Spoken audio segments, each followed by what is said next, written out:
The small pup gnawed a hole in the sock. The fish twisted and turned on the bent hook. Press the pants and sew a button on the vest.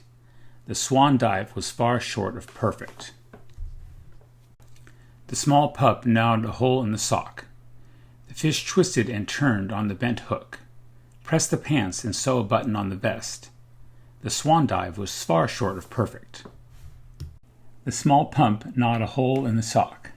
The fish twisted and turned on the bent hook. Press the pants and sew a button on the vest. The swan dive was far short of perfect. The small pup gnawed a hole in the sock. The fish twisted and turned on the bent hook.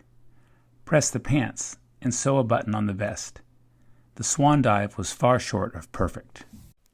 The small pup gnawed a hole in the sock. The fish twisted and turned on the bent hook. Press the pants and sew a button on the vest. The swan dive was far short of perfect. The small pup gnawed a hole in the sock. The fish twisted and turned on the bent hook.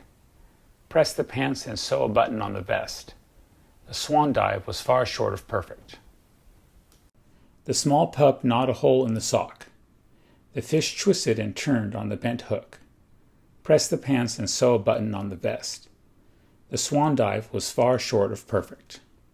The small pup gnawed a hole in the sock. The fish twisted and turned on the bent hook. Press the pants and sew a button on the vest. The swan dive was far short of perfect.